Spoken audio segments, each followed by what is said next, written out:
Bem-vindos ao podcast KSHB Educação Corporativa, o podcast que busca informar aos ouvintes e àqueles que nos assistem sobre a educação corporativa, sobre temas interessantes que são bem necessários para a nossa comunidade. E como nós estamos no Setembro Amarelo, hoje nós trouxemos duas feras aqui para conversar com vocês, pessoas com uma vivência profissional muito grande nessas áreas de psiquiatria, de psicologia e assim por diante. E o tema do nosso podcast hoje é saúde mental e desenvolvimento humano. É o tema que a gente vai dialogar, conversar aqui com esses dois especialistas. E eu tenho aqui, mais uma vez, a minha colega Paula Rocha, junto comigo. Primeiramente, Paulo, obrigado pelo podcast da semana passada, que eu não pude estar, e a Paula fez todo esse trabalho com a gente aqui. Esse podcast ele tem uma visão muito ampla. A gente trabalha tanto a área de comércio, a área de indústria, a área de empreendedorismo, a área de saúde e bem-estar e a área de educação. Tem uma vivência muito grande na área educacional, então a gente criou esse podcast para que a gente pudesse fazer um trabalho bem legal. Estamos indo por 3º mês no podcast, e esse podcast tem uma parceria cultural muito forte com a G7, né? Esse estúdio bem focado, bem desenvolvido para trabalhar todo esse projeto. Paula, contigo. Então, sejam bem-vindos, nossos ouvintes, quem está assistindo, né? Eu vou me apresentar mais uma vez, eu sou a Paula Rocha, tenho aí mais de 10 anos de experiência com gestão educacional, sou mestre, doutor e pós-doutor em biologia celular pela UFMG e agradeço mais uma vez o doutor Kaminski pelo convite, por estar aqui. Vamos juntos. Quero dizer que eu estou muito animada com o tema de hoje, que eu acho que é um tema muito relevante, de extrema importância para todos, né? E queria, então, convidá-los a se apresentarem, nossos convidados. Olá, Paulo. Olá, Kaminski. Prazer estar aqui com vocês. Me chamo Rogério Santiago, sou médico psiquiatra e psicoterapeuta. Então, eu trabalho no Centro Médico Pouso Alegre, além de atender pacientes online e alguns pacientes em Lambari, que eu também atendo na clínica do Marcos Noronha lá. E você tem mais uma atividade profissional que você faz, que a gente já conversou, na Faculdade de Medicina. Isso, eu sou professor da Faculdade de Medicina das Arnes, que é antiga aí na Pós, né? E sou supervisor de psiquiatria do Albert Einstein, em São Paulo. Olha que legal. Agora o doutor... Daniel. Bom, doutor não, eu sou o Daniel. Meu nome é Daniel de Almeida Santiago, eu sou psicólogo, sou formado pela UMC, Universidade de Mogi das Cruzes, me formei no ano de 2002. Então faz 23 anos que eu estou na área da psicologia.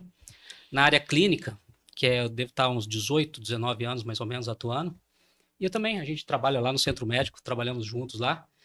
E é a área que nunca esperava que fosse acontecer o que está acontecendo nessa altura do campeonato, né? Sim. Em relação à saúde mental, mas é uma área que sempre me despertou muita paixão.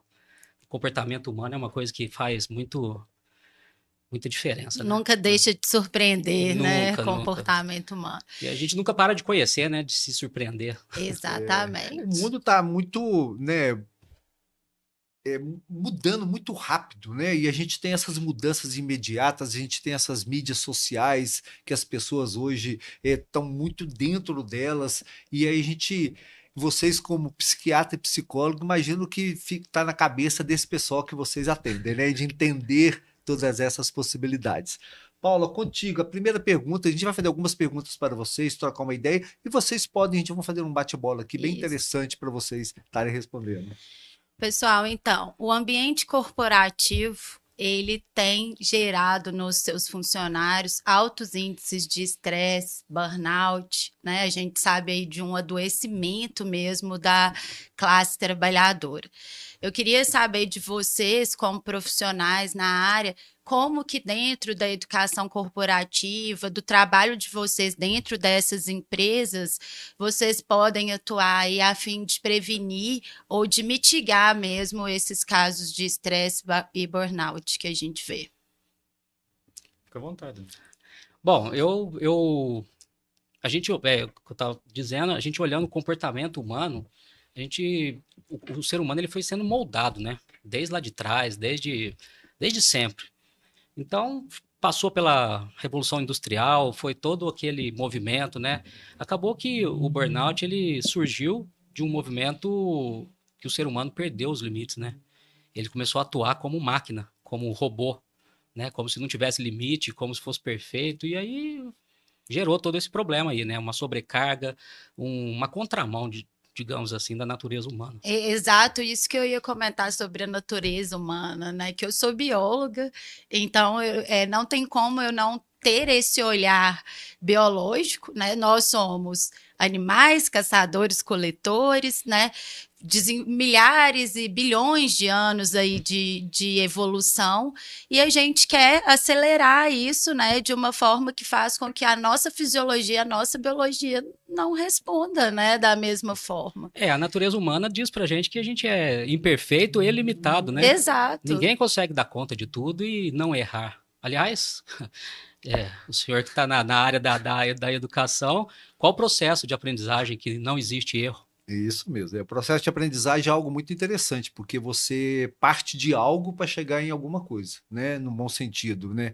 Uma metáfora muito simples, mas você não sabe qual é a base que essa pessoa tem. Sim. Qual é a base que ele tem? E agora você tem que trabalhar tudo isso e você tem que ter um objetivo. Você tem que chegar até conhecer.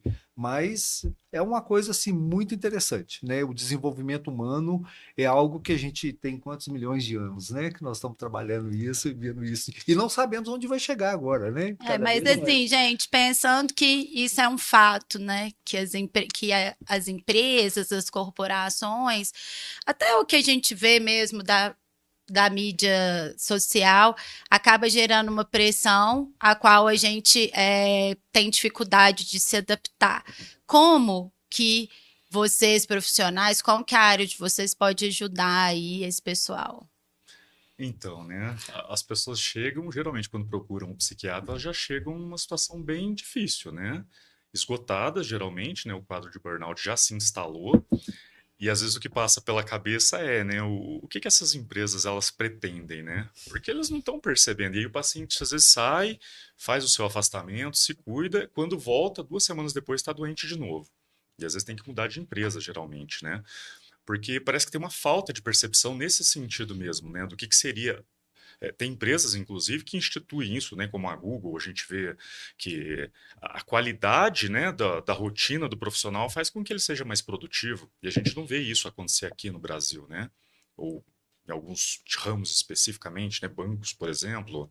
Recebo muitos pacientes que são funcionários de banco ou professores que estão absolutamente esgotados, chegaram no limite e depois parece até que é quase um quadro de estresse pós-traumático depois que a pessoa tem que voltar para o trabalho. Daquela sensação de perceber que vai estar impotente, que não vai se recuperar. A gente vê que as empresas têm uma fala muito de alta entrega, se não aguenta que não é lugar para você, tem quem faça melhor, então se você não está dando conta, né? E aí é o que o doutor falou, né? Acaba sendo contraditório, porque ele vai perder aquele funcionário, ele vai ter que treinar outra pessoa novamente, né? E por que não investir nesse bem-estar? E eu vejo muito o próprio gestão de pessoas das empresas, e aí é uma questão da ética, né? Eu queria até que vocês comentassem isso, da ética da profissão de vocês, porque a gente vê que muitas vezes o gestão de pessoas, ele não está ali para olhar no funcionário, né? O gestão de pessoas, ele é mais um braço da empresa. Então, aquele local que seria onde a gente, como funcionário, teria um apoio, na verdade, torna-se mais um ponto de pressão. Né? Então, eu queria, assim, de vocês como profissionais, como que funciona essa ética aí do psicólogo, do psiquiatra que atua dentro de empresas no gestão de pessoas? E antes de você comentar, Daniel e Rogério, nós temos a questão do o departamento de recursos humanos de qualquer seja pequena, média ou grande empresa, né? E ele, para mim, ele tem 2 focos. Ele tem um foco de gestão de pessoas e tem um foco de departamento pessoal, que é contratação, desligamento e outras coisas mais. E tem, às vezes, essas instituições, essas organizações, elas não fazem um planejamento de acompanhar, entender e conhecer o seu colaborador. E até perceber se ele está tendo alguma situação complicada, como pode ajudar e tudo. E eu queria que vocês respondessem essa pergunta da Paula em torno sobre a pandemia. O que foi a pandemia para vocês e a pós-pandemia? Como é que está sendo agora? Quais são os reflexos que aconteceu em cima disso? O que a Paula disse, essa ação é meio que um funcionamento predatório, né, das empresas, que cobra e faz o sujeito, reforça no sujeito a crença da incapacidade dele, né? Quer dizer, é uma coisa que não tem limite, você tem uma meta hoje, você bate a meta, amanhã você tem outra. E maior, não tem fim. Quer dizer, são seres limitados, é óbvio que a gente vai chegar um momento que vai bater ali olha, consigo até aqui, né? Daqui para cá eu não consigo. Aí o copo transborda, né? E como isso não tem fim, o sujeito, ele, além dele se sentir incapaz, né? Ele acaba olhando que ele passa a ser uma peça descartável, né? Com certeza. Só que o problema é que hoje acabou a peça de reposição, né? Tá todo mundo doente. Isso mesmo, né? Então, não sei. Eu estou pensando aqui numa coisa que me veio à mente que, não sei se vocês sabem disso, às vezes eu falo isso para os alunos, eles ficam surpresos, né? Tem estudos que mostram que 10% da população tem algum traço psicopático. E as pessoas acham que o psicopata é aquele que é assassino, e não é. É aquele que não tem empatia pelo outro, né? Sim. E quando a gente vai investigar aonde estão a maioria dos psicopatas, eles estão em empresas. Eles Altos estão geralmente cargos de altos cargos de gestão. gestão, exatamente. Porque se você precisa expolir ali, esgotar uma quantidade de pessoas, mandar embora 5.000 pessoas que dependem do trabalho por causa das famílias, ele não vai estar preocupado com isso. Sim. Senão ele não teria chegado nessa função, né? E é interessante o que o Rogério está falando, porque hoje, independente se é a parte corporativa ou fora até das empresas, o que falta demais hoje é o acolhimento, né? Sim. O acolher o ser humano. O ser humano, ele está sufocado, ele está inseguro ao extremo, por isso que está todo mundo assim. Então, aí nós vem em mente o processo de formação educacional. Sim. Como que foi a educação? Eu lembro, na época dos meus pais, a educação era muito diferente de hoje em dia. Né? Hoje em dia nós temos aí não sei se a palavra correta é essa ou não, mas a gente tem uma educação pública que a maioria das pessoas, seja da educação infantil, seja da educação fundamental, seja do ensino médio, um pouco precária em vários locais do país, em várias regiões. E também, como nós temos aí uns 30, 40 anos de descaso dessa educação pública no nosso país, por falta de um planejamento a longo prazo, até os pais desses jovens e desses adolescentes de hoje em dia, eles também participaram desse processo de que a educação fosse um pouco mais fraca, um pouco mais rasa em cima desse sentido, né? Até porque se faz um ser humano que pensa, né? Não consegue manipular, né? Com certeza. Vamos lá. Daniel, a gente sabe que você, junto com colegas, você fez esse livro aqui. Sim. Método 5R. Vamos entender agora isso. Mas a gente sabe que a parte mais importante que tem hoje em dia na formação educacional são as competências comportamentais. Sim. Como que o ser humano se comporta, de que forma, de que jeito, né? E nós estamos falando muito aqui falamos sobre empresa, RH, sobre gestão de crise. Sim. Né? Pessoas preparadas que realmente possam gerenciar essas crises e buscar algo que seja interessante. Queria que você falasse sobre o seu livro, sobre qual foi o objetivo disso, qual foi a história disso, e que o doutor também depois pudesse entender, nos colocar alguns pontos importantes nesse sentido. O livro, o Método 5R, foi em parceria com um amigo meu, também psiquiatra, o doutor Aidê Sivaldo, Aidê, lá de Itajubá. Um abraço, Aidê. Isso.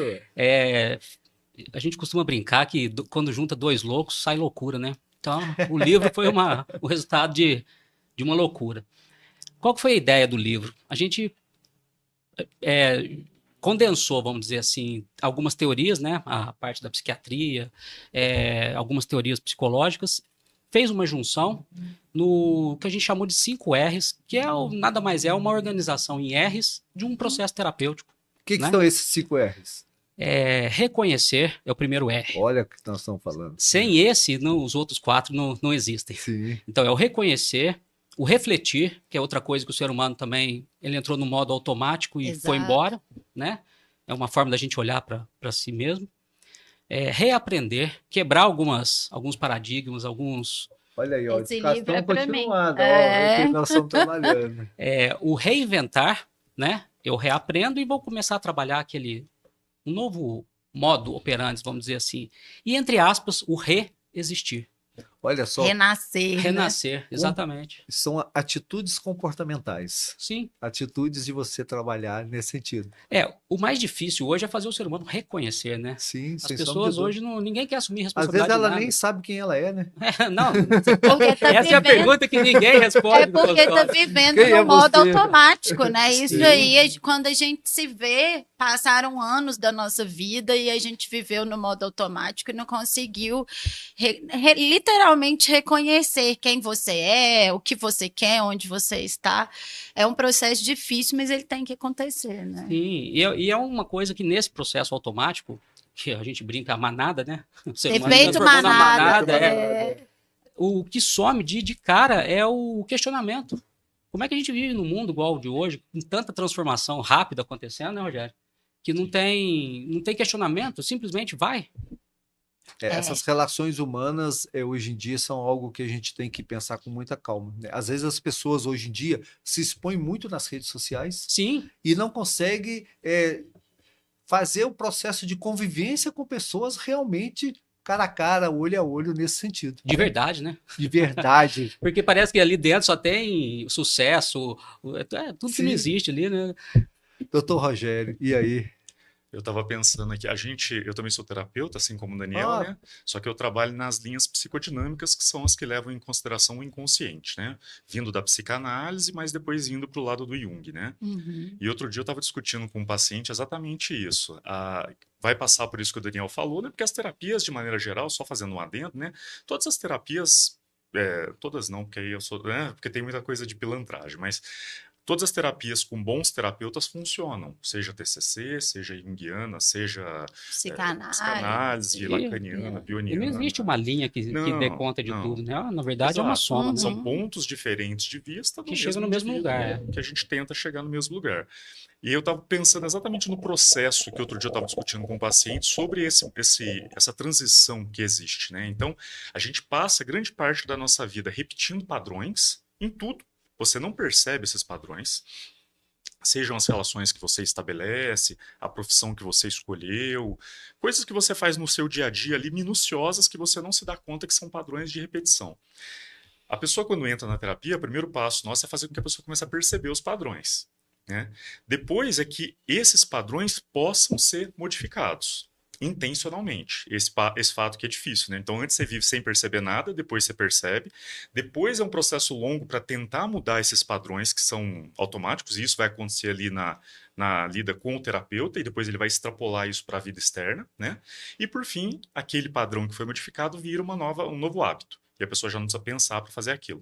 Que é exatamente, eu acho que na linha que o Daniel estava falando, né? Dessa transição que acontece dos R's, né? Você se dá conta, você começar a perceber que não precisa viver daquele jeito que você vivia antes, né? E aquilo tornar a sua vida mais ampla no sentido de ter possibilidades ali, de não estar preso nisso que você herdou, né? Muitas vezes é transgeracional também, né? Sim. Por isso que o reconhecer é tão importante, né? Sem ele, os outros não... Como é que eu vou refletir se eu não reconheço algo em mim, né? É um processo dolorido, com certeza, mas que tem que ser vivido, né, pela pessoa. Olha, ela fala uma coisa, dor. Quantas as pessoas hoje têm dores que ela não consegue se expressar. Sim. Sim. Eu acredito que quando elas vão conversar com vocês, às vezes vocês têm que instigá-las para assim, tirar o que está realmente de dentro dela. Porque às vezes ela não consegue nem colocar para o terapeuta o que ela está sentindo. Ela só sabe que eu tô mal por causa disso, às vezes o meu emprego, um relacionamento, alguma outra coisa nesse sentido, né? Mas é a realidade, né? E isso é interessante porque o não falar, né, o sufocado, ele vai gerar um outro problema, que são as doenças psicossomáticas, né? Sim. Segundo a OMS, aí, numa pesquisa de alguns anos atrás, são 78% de todas as doenças catalogadas pelo CID ou DSM, né, são de origem psicossomática. 22 é viral ou bacteriana. E aí nós estamos no Setembro Amarelo. Pelo calado, né?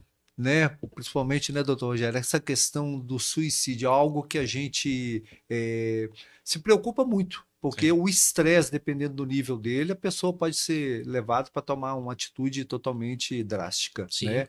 E a gente, esses dias eu estava na internet assistindo um vídeo de uma pessoa, tipo assim, como foram as últimas 72 horas dessa pessoa que se suicidou. Ela feliz com todo mundo, tirando foto, participando de festa. Em um determinado momento, ela tirou a vida dela, Sim. né? E eu queria que vocês dois colocassem para gente algo tipo assim.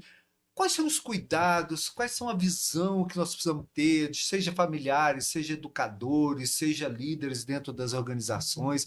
Como que vocês percebem esse processo? Se existem pistas, né? Isso, os sinais, né? Existem pistas, né? Assim, quando alguém vai se matar, quando a gente pensa, porque a gente tem que dividir primeiramente em dois grupos. As pessoas que fazem tentativas de suicídio de maneira impulsiva e acabam se matando, que é muito comum a gente ver isso em jovens, muitas vezes com transtorno de personalidade, né? Às vezes nem quer se matar, né? Às vezes nem quer se matar, na maioria das vezes nem quer se Quer matar. chamar a Isso. atenção? Chamar atenção, mas É um não no pedido de sentido socorro, né? pejorativo. É um Sim, pedido de socorro. pedido de socorro. Isso, um pedido Sim, de socorro, entendo. que precisa de ajuda, né? Uhum. Então, essas pessoas é um pouco mais difícil às vezes, a gente conseguir ter uma certeza do que vai acontecer, né? Porque às vezes é um impulso e a pessoa acaba errando a mão e morre mesmo, né?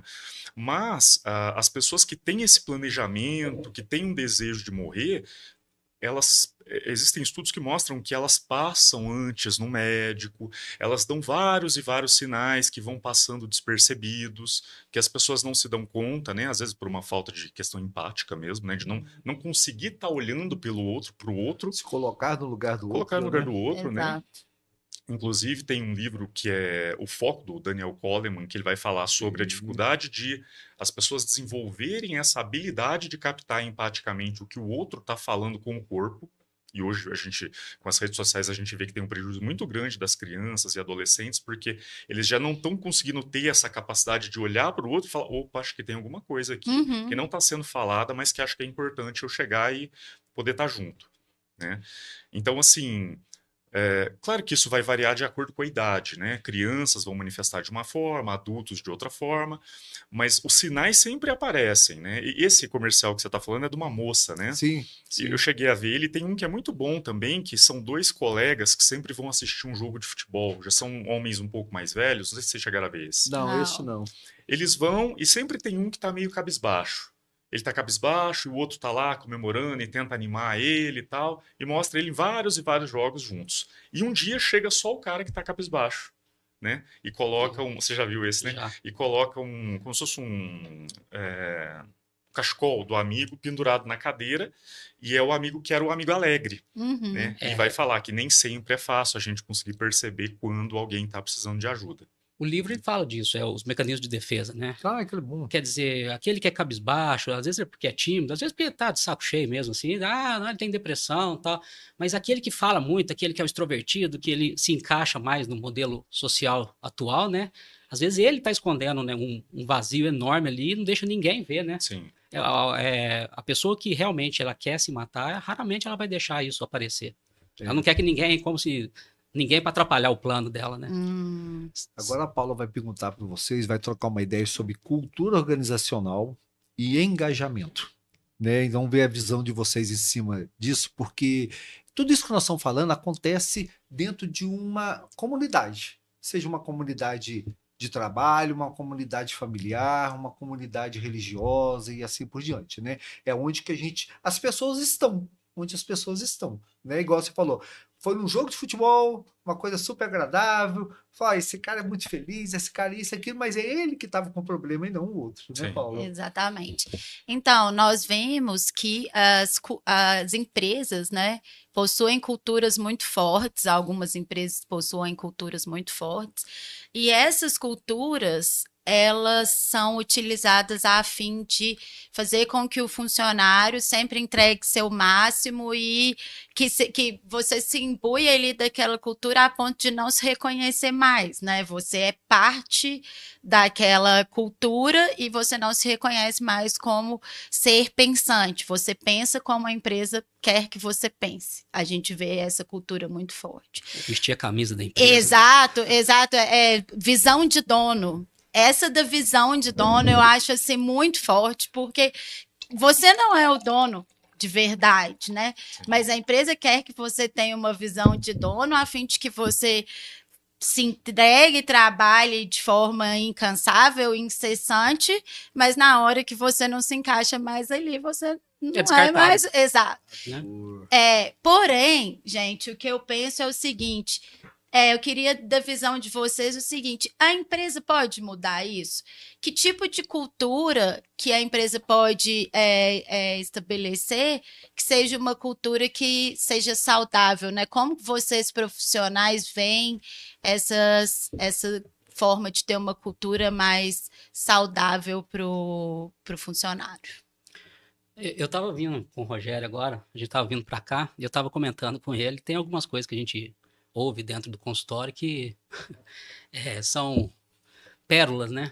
O RH, Recursos Humanos Humanizado. Mas falta, tem uns que não são humanizados. A gente até para pensar, falou, mas não era humanizado? Já não era assim? E aí você, antes de você continuar, vem a questão da cultura. Principalmente a cultura daquele líder.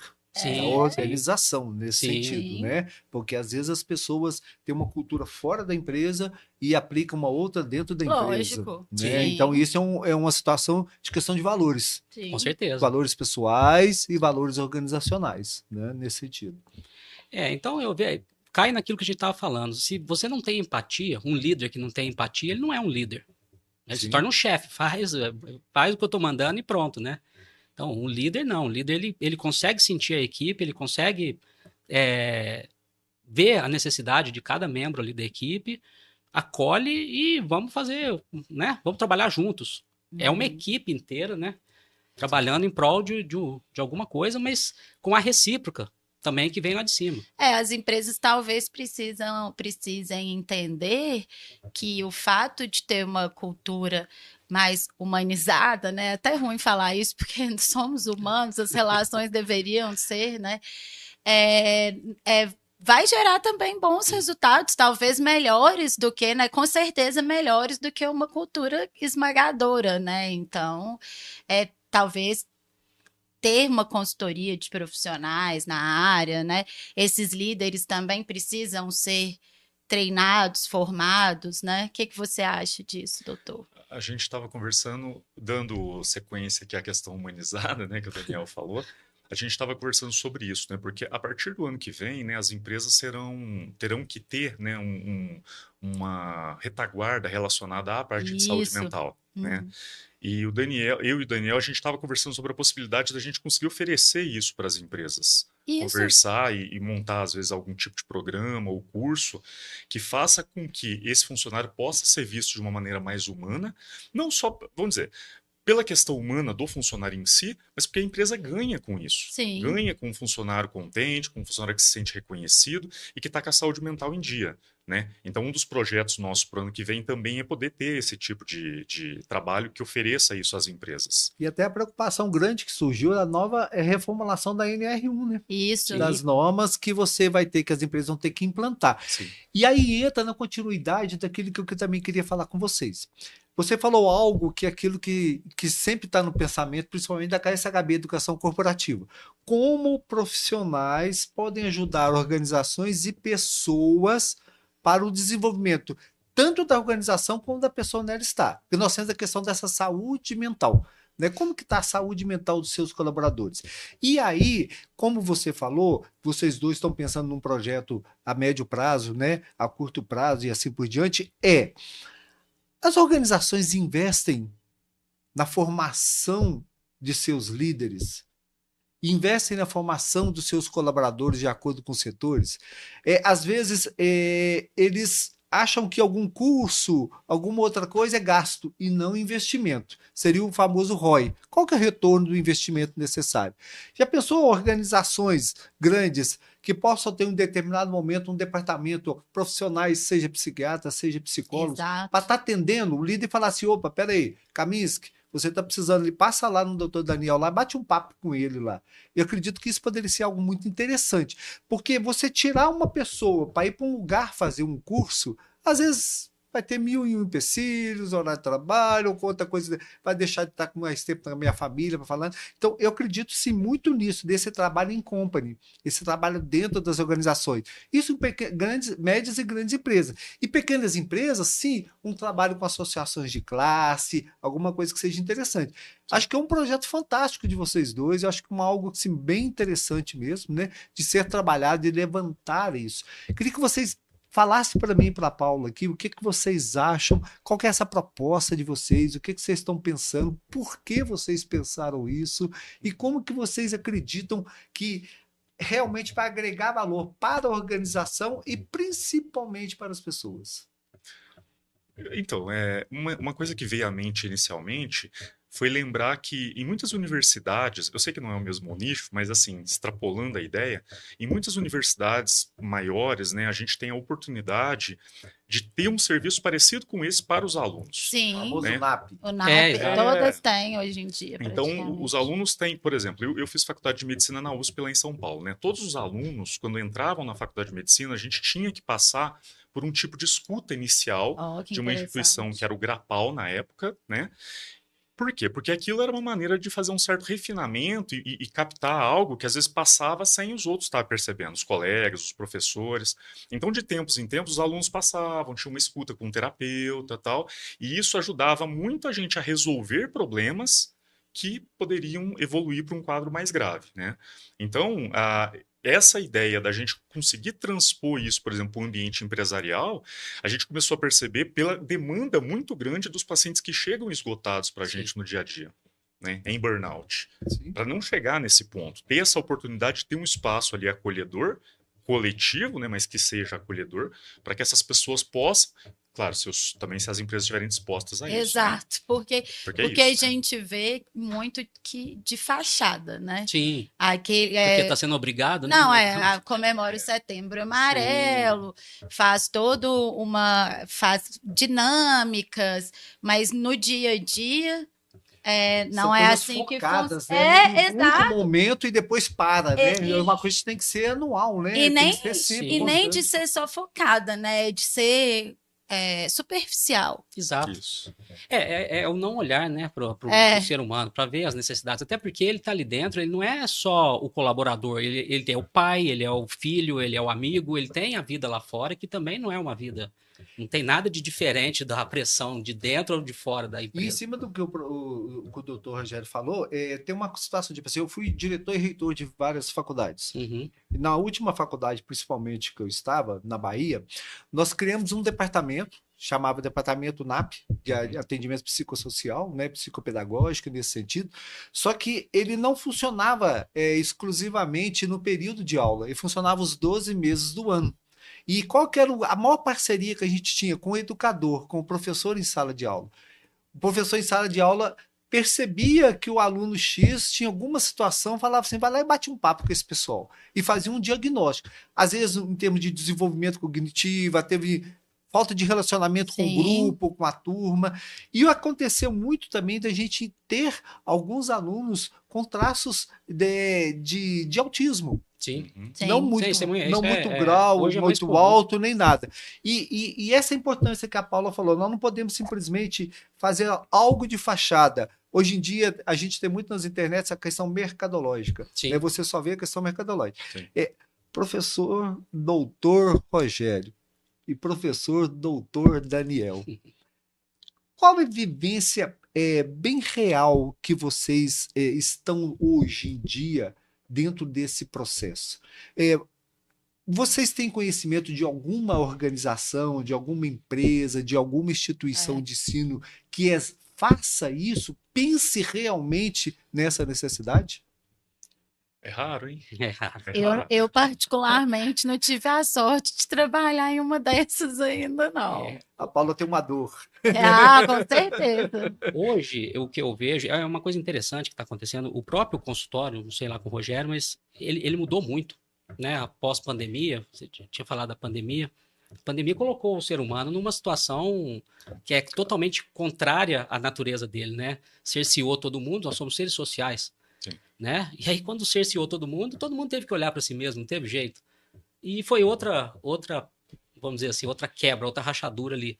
Então, ficou todo mundo ansioso, com medo, né? Inseguro do que ia acontecer.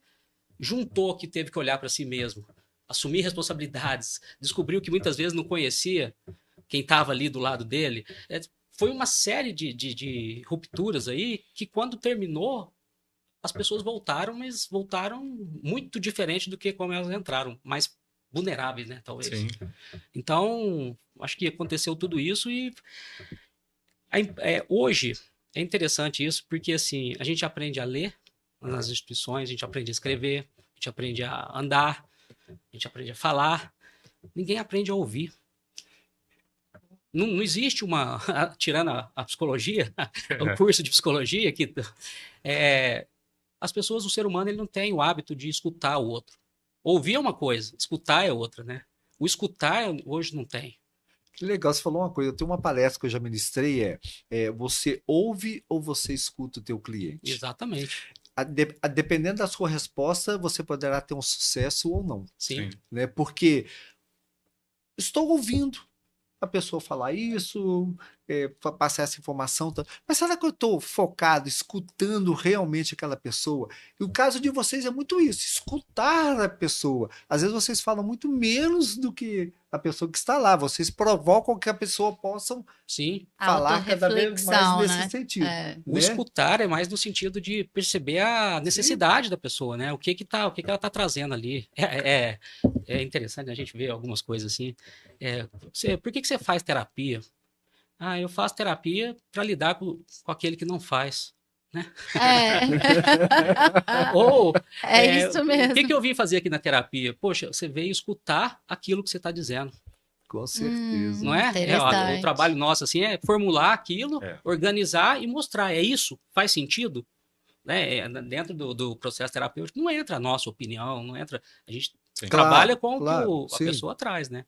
Então. E acho que na área médica ainda é muito pior, né? Porque o terapeuta ele ainda tem a escuta, mas o que a gente ouve no consultório de maneira recorrente nossa, eu tive experiências muito ruins com os psiquiatras que eu passei, porque chega lá o cara não olha na minha cara e só prescreve, quer que me entupa de remédio. Então é muito comum a gente ouvir isso, né? Dessa falta. Pensa. É a questão da empatia, né? Sim. Voltamos na questão da empatia. Mas aí a gente volta num outro que você tinha falado no carro, né? Sim. Que foi a medicina humanizada. De novo também. Quer dizer, como é que se faz um diagnóstico sem ter antes uma anamnese bem feita, um histórico familiar? Nossa, hoje em dia tem... O pessoalzinho que está saindo aí formado. Hoje, é interessante que eu estava falando da mudança, acho que quase metade da minha agenda hoje são médicos. Sim. Marcados. E você falou uma coisa assim, entre linhas aí, que você não quis falar muito, que é a formação nas nossas faculdades, nos nossos centros universitários, nas nossas universidades. A questão de você entrar realmente na questão do curso. O curso ele tem um projeto pedagógico. Sim. Ele tem um sério, para isso, dessa forma e desse jeito. Só que a gente não pode esquecer que é só aquilo que está ali. Aquilo ali são pontos de referências. É claro que você vai ter que entender isso. Um bom psicólogo formado, qual foi a prática aliada à teoria que ele fez durante a formação dele? Um bom médico, né? Qual foi a prática e a teoria? Né? É tudo dividido. Então, essa visão e essa preocupação das pessoas que estão dentro de um centro universitário, dentro de uma universidade, dentro de uma faculdade, principalmente os seus gestores, né, coordenadores de cursos, diretores, supervisores de determinados setores, alguma coisa assim nesse sentido, é muito importante, né, Paula? Sim, é importantíssimo. Se você objetiva ter, né, um profissional pensante, um aluno bem informado, né, é importantíssimo você articular a teoria com a prática, mas mais que tudo, como você disse, não esquecendo as habilidades socioemocionais, Sim, né? A gente sabe que desenvolver isso é tão importante quanto, ou até mais, do que a parte teórica, Sim. né? E a gente vê que a maior causa de demissões, de pessoas que não conseguem permanecer num trabalho, são as questões socioemocionais, né? Existe uma fantasia muito grande hoje que o saber tudo, né? O saber. Então, nas supervisões que eu dou para alguns colegas, fazer pós-graduação atrás de conteúdo para ficar seguro. Quanto mais a pessoa corre atrás disso, mais insegura ela fica. Eu posso dizer, eu tenho 3 pós-doutorados, então... Quer dizer, não é o fato de ter ou não, mas é o objetivo pelo qual se vai atrás, né? Talvez um vazio ali. Sim, poxa, enquanto a necessidade maior hoje é sentar, olhar o olho do sujeito e ouvir, e escutar, né? Quer dizer, é isso. Uma acolhida hoje você já tem uma adesão de tratamento que é enorme, né, Rogério? Outro dia eu estava com os alunos, né, dando aula, e aí eu falei uma coisa para eles que eles ficaram um pouco surpresos, assim, né? Porque, é claro, tem a questão técnica, né? E eu falo, tecnicamente, você, pensando nos alunos lá que vão ser médicos, né? Você não pode permitir que, tecnicamente, você seja incompetente. Lógico. Isso é impensável, mas não é só isso, né? E aí eu estava falando para eles que, né, na psiquiatria... como que a gente usa o nosso senso de percepção empático para fazer o diagnóstico. E eles ficaram surpresos, assim, sabe? Mas você sente o que o outro está sentindo. Não é só técnico, né? Eles ficaram surpresos. Eles ficaram surpresos, assim, mas como assim? Como é que você percebeu aquela coisa da pessoa, que a pessoa não abriu a boca, né? Porque você está usando algo que é seu do ser humano. A gente até poderia explicar isso neurocientificamente falando, neurônio espelho e tal, mas dessa ferramenta que é estar com o outro, porque é isso que faz a diferença. Até o não falar dele já dá para perceber muitas coisas, né? Muitas coisas. E olha o que vocês falaram, insegurança. Quantos dessas pessoas, quando terminam o curso deles, às vezes o médico, não quero fazer plantão porque eu estou inseguro de pegar aquele plantão. Eu chamo isso hoje a síndrome do sexto ano. Não vou abrir meu consultório, não vou ter... Então, já no 6º ano, quando ele já faz a reflexão, vou formar, e aí?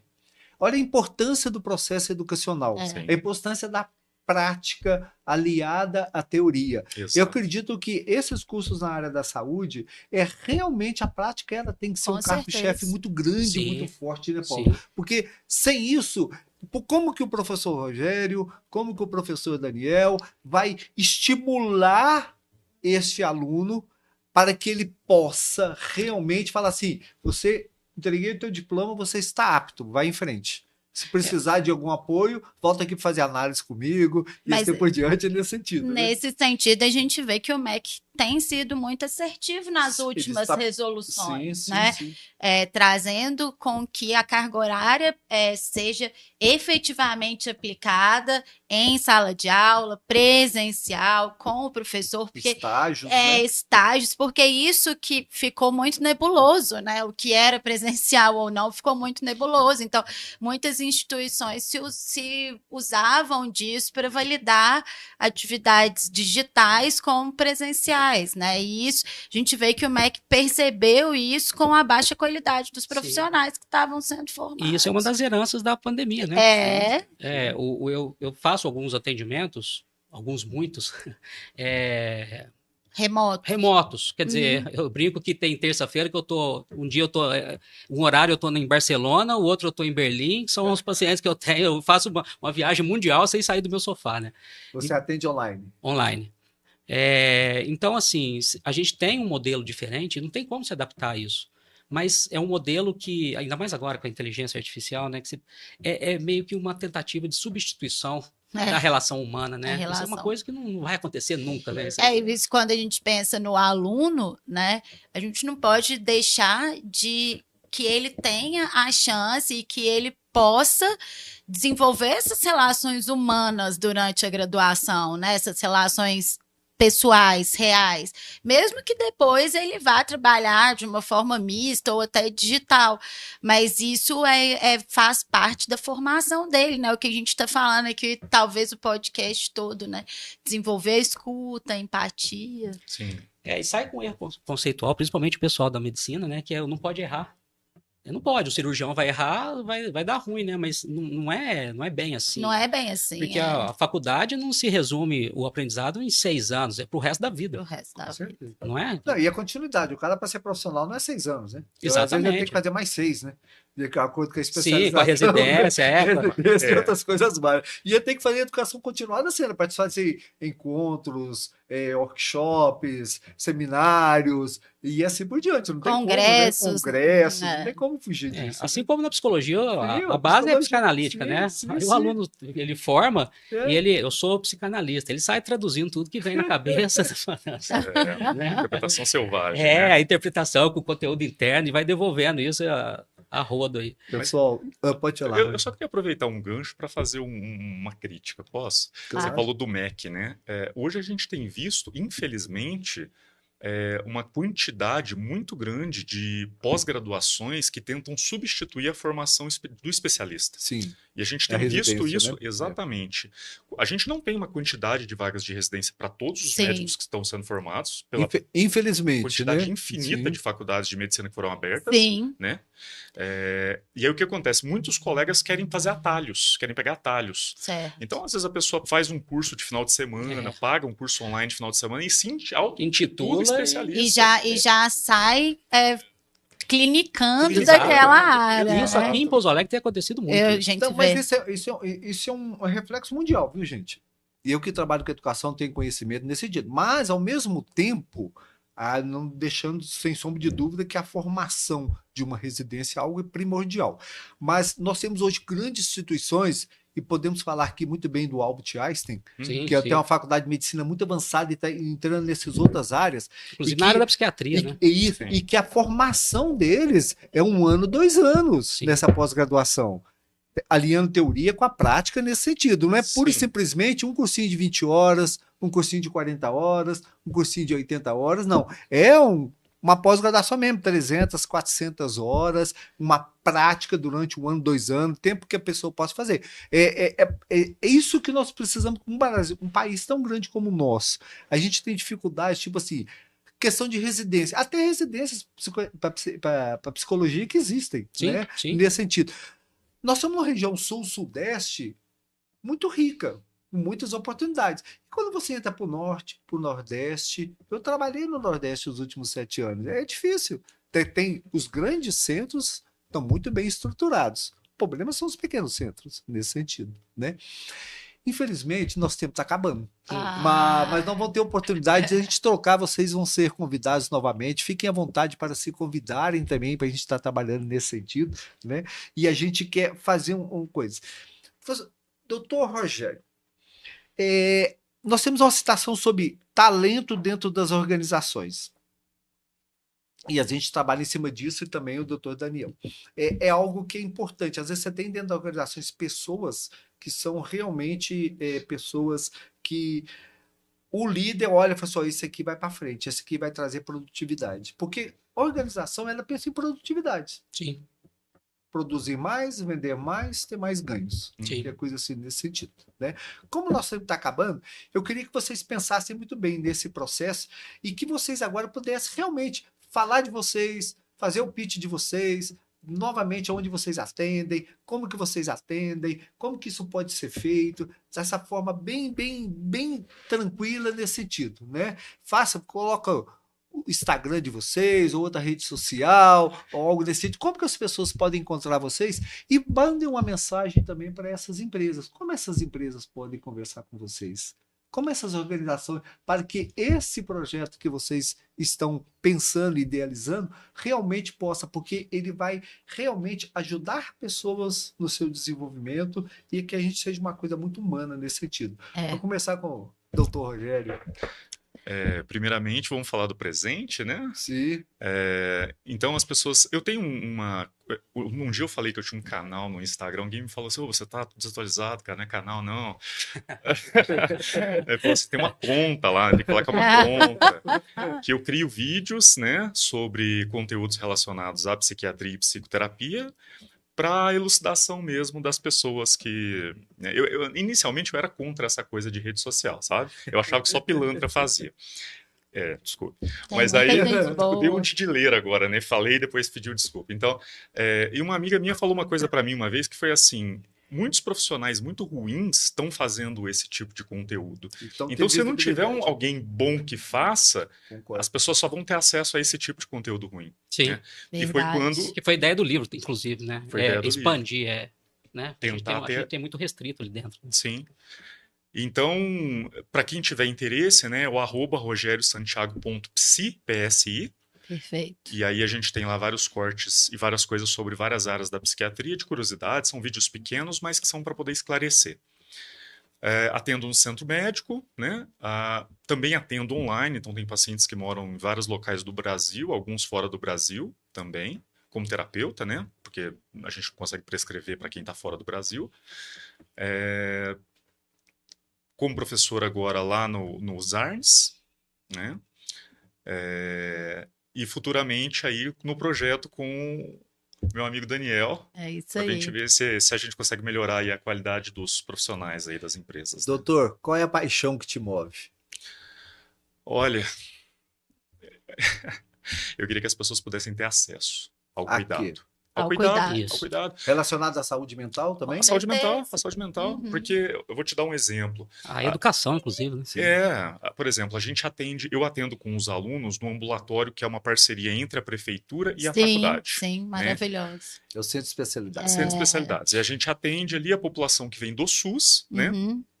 E dá uma dor no coração quando você atende um caso que você vê, por exemplo, que tem uma demanda de psicoterapia que é essencial, que seria a primeira linha de tratamento, e eu sei que esse paciente não vai conseguir ter acesso a essa terapia. Pelo menos uma terapia de qualidade. Ele não vai conseguir ter acesso. Aí é uma proposta de você levar para a faculdade. Ó. Vamos criar um centro aqui de atendimento lá às pessoas. na UNA, vocês sabem, né? E também na própria Univas tem os consultórios escola.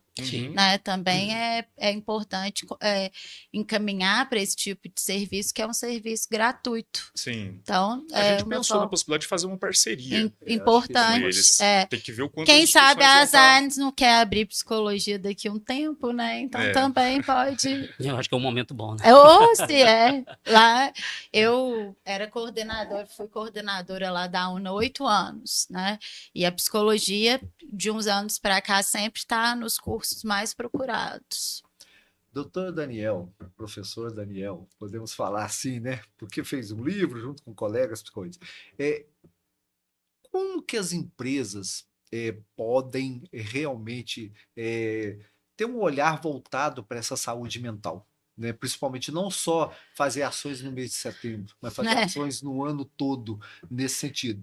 E depois também, coloque também onde que você atende, a forma que você atende presencial online, como que as pessoas te encontram e assim por diante. Sim. A questão das empresas, eu penso assim, até a gente tem que tomar cuidado, porque fala, né, a arrogância da parte, mas assim, uma matemática ela não é complicada de se fazer. Se você tem um colaborador satisfeito, feliz, é óbvio que a empresa vai ter um lucro maior, uma produtividade. Quer dizer, é um todo, né? Um pelo outro ali. Então, acho que olhar para isso, o ser humano, né? Olhar o ser humano. Hoje em dia, tá cada um olhando pro dedão do pé, o pessoal tá ficando cada vez mais egoísta e esquece do outro. Então, se puder fazer, se tiver a intenção nossa, até de não só na parte organizacional, mas na parte clínica mesmo, pessoal, da gente poder expandir isso. Podemos provocar isso, né? Com Sim, certeza. eu sou ótimo de provocar. Esse podcast, o objetivo é isso também, levar para a comunidade, levar para os empresários, para as organizações, aquilo que é necessário, aquilo que é importante, aquilo que a gente está vendo que realmente é necessário ser feito nesse sentido, né? Sim, o sentido da vida. Qual que é o sentido da vida? Viver, mas para eu viver eu tenho que olhar para ela, né? Sim. Com certeza. Então, questionar aquilo que tem que ser questionado, ter um objetivo para onde se quer chegar, eu acho que isso tem que ser uma coisa bem desenhada e eu acho que a nossa área ela consegue fazer muito bem isso. E como te encontrar? Bom, eu tive o privilégio de encontrar um hacker há alguns dias atrás, algumas semanas atrás, e que ele acabou com a minha vida, acabou com rede social, acabou com tudo. Minha rede social, o Instagram, era psicólogo.danielsantiago, né? O Instagram, mas eu nem sei como é que tá mais e tal. Ainda tô pelejando para voltar, mas tá lá. Eu acho que vai continuar. Se eu e você atende presencial e online? Presencial e online. A gente atende no centro médico, né? Certo. É lá em cima. E o telefone, né? Que é o... Pode falar. Tem o 3, telefone 4, da secretária lá. o 3449-2500, é isso mesmo? Eu acho que é. Acho que né? é também. Então lá encontra, a 25. gente tem uma agenda lá. E o online eu faço, é importante colocar isso para quem geralmente mora fora, né? Sim, sim. O não ir ao consultório, ainda mais Sim, nas primeiras sim. consultas de avaliação, é uma coisa que não é muito legal, mas E pós-pandemia aconteceu algo muito interessante. Todo mundo teve que fazer online, sim, teve que fazer home office. sim, Sim. Pessoas adoraram fazer home office, depois não queria voltar mais para o presencial. sim. E pessoas pediram, pelo amor de Deus, para voltar para o presencial, porque é o estilo de cada um, nesse sentido. Mas olha que nada nessa vida é por acaso. Quem sabe está na hora de você fazer um novo Instagram com um novo foco, com um novo Sim, objetivo. sim. É. Não, Nesse sentido, né? eu vejo que não existe coincidência, existe providência, né? Com Eu acredito certeza. muito nisso. Então, eu vou até agradecer ao nosso amigo hacker, né? Que eu não faço nem ideia quem seja, que ele já me dá uma Se ele tiver impulsionou. assistido. Objetivo pra você fazer algo ele me novo. deu uma ajuda para profissionalizar, para deixar o negócio ali, né? Paulo, suas considerações finais, o que você quer colocar para os nossos... Eu quero agradecê-los, dizer que foi uma conversa extremamente agregadora, né? Agregou muito. Ainda tem várias coisas que eu gostaria de conversar com vocês, então a gente... Cenas para o próximo episódio. já fica o convite para uma próxima e agradecê-los, então, pela participação, pela vinda aqui, né? E dizer que estamos animados aí para próximas. Poxa, eu que agradeço o Rogério que me convidou. Eu agradeço eles né? e a você por ter É. vindo. Muito Eu bom. agradeço ao Jair da Univas, que agora assumiu a direção acadêmica lá, da parte lá da Univas, de ter indicado o Rogério ter indicado você. Eu acho que precisamos fazer novos episódios. Sugiram pautas, sugiram aquilo que é interessante. Vamos apresentar essa proposta de vocês, o que vocês estão pensando para a gente mostrar isso, né? Sim. Contem com o apoio da KSHB Educacional, contem com o nosso apoio nesse sentido. E, Paula, mais uma vez, muito obrigado. Eu que agradeço. É uma Eu que parceria agradeço. muito importante para a KSHB Educacional, através do podcast Educação Corporativa. Esse trabalho que a gente... quanto mais cabeças e mentes pensantes, são Sim. melhores resultados, né? Concordo. Agradecemos a G7 Studio por estar esse espaço nesse sentido, ao nosso amigo Carlos, o Heraldo, o Martinelli, toda essa equipe aí, nota 10, e nesse sentido, e que a gente possa realmente trazer informações para a população, para a comunidade, para as organizações, empresas, aquilo que a gente sente, ouve e percebe nesse mundo corporativo. Muito obrigado a você que está assistindo, você que está nos ouvindo, e comentem, divulguem, sugira pautas, sugire convidados. Estamos aqui inteiramente à disposição de vocês para fazer aquilo que é de melhor.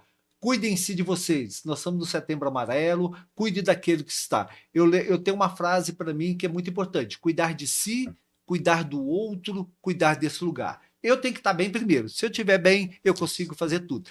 E espero, quem sabe, às vezes a gente sempre não fala se não precisa ou não, um dia ser atendido por profissionais tão competentes como vocês, nesse sentido. Muito obrigado a todos e tenhamos uma boa semana.